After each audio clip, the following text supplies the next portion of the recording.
สบายดีจ้าสบายดีพี่น้องสบายดีทุกคนค่ะสวัสดีพี่น้องฝนตกลิ้นบดมือบดเว้นมึงไงตกบดมือบดเว้นอีหลีก่อยสิไปแป้งแงงก่อนยันปลาปีนมีเบิด มันตกแห้งยันปลาปีนหนีพี่น้องแงงตัวมันรุดลงรุดดีๆแงงกับมันเปื่อยไปเลยมันขาดไปเลยบรรยากาศฝนตกจ้าพี่น้องจ้าบรรยากาศฝนตกกริ่น ฝนตกกริ่นลินทอทุ่งดินที่ปลายฝนจากบ้านนามาโดนป้าฝนตกบรรยากาศดีขนาด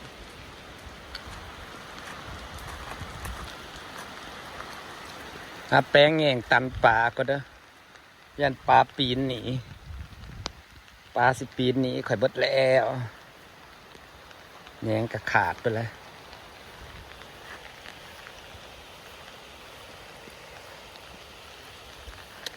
ยอมเปียกแล้วเราค่อยไปอาบน้ำคันห่มกับบ่มีคันห่ม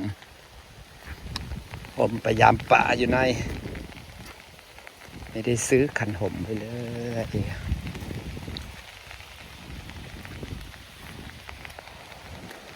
ยานป่าปีนนี้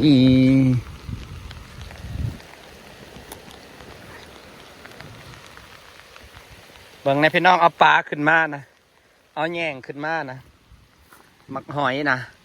ป้าดมันกับกาบหอยลายขนาดพอดีอ้อมวันนี้มันในหอยนะหอยจูบตุ้ยพร้อมเด้หอยลายบ่อยากอยู่ดินมันจืดแหน่ทิศนี้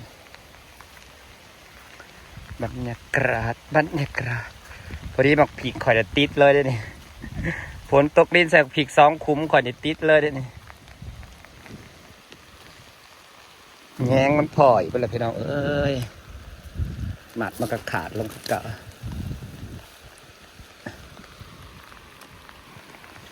เอาพออยู่ชั่วข้าวแง้งมันเปื่อยบัดเลยบัดอายุบัดเลยฝนตกห้ามต้นมะม่วงข่อยแห่งกำลังงามพี่น้องถ่ายมากระจอมมัวบัดเลยโทรทัศน์ฝนตกห้ามกรอบ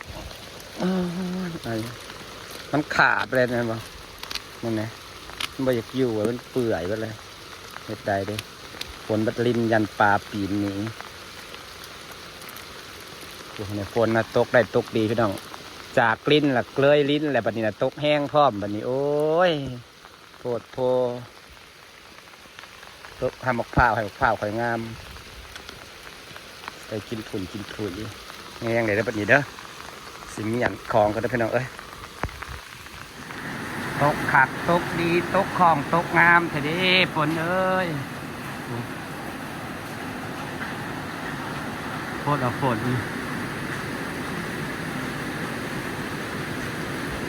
บ่แม่นฝนลิ้นตัวนี้ฝนแห้งตัวนี้แห้งแต่ตกบดมืดซื่อ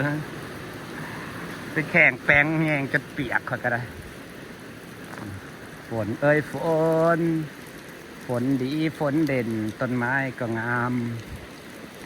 แป้งแห้งปลาปีนยันปลาปีนนี่เนาะมันกระบบปีนออกปลานินยามปลาลงและยามปลาปีนนี่บรรยากาศบ่นอนเล่นนอนฟังเสียงฝนกับบรรยากาศดีๆจ้ะนี่ค่ะ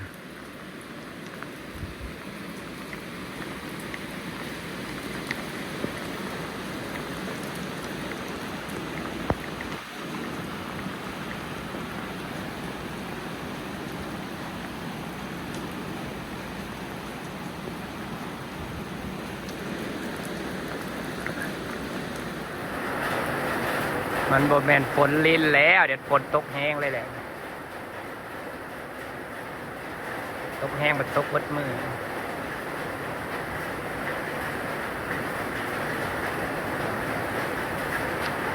บรรยากาศฝนตกพี่น้อง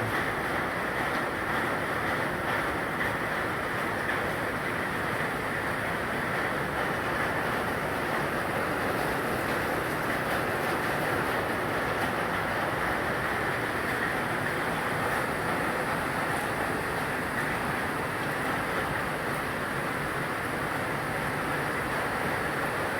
แค่ตกว่า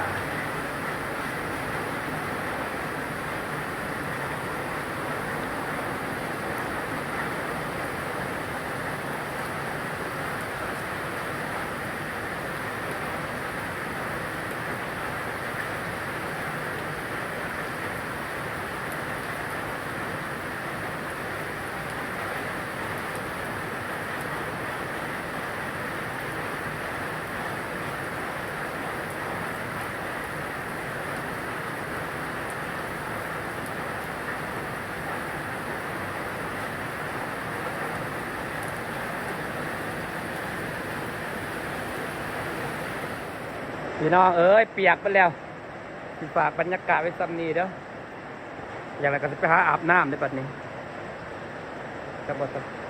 สบายสิฝากบรรยากาศไว้ซ้ำนี้ขอบคุณทุกคนที่ยังติดตามนะครับพี่น้องจ๋าตรงนี้ยังหลายฝนตกลิ้นตกแค่ตกว่าจะกินข้าวกับอะไรดี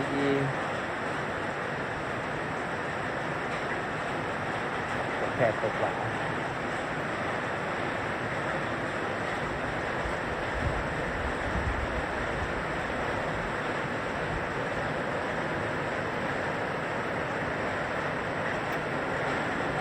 คนนะ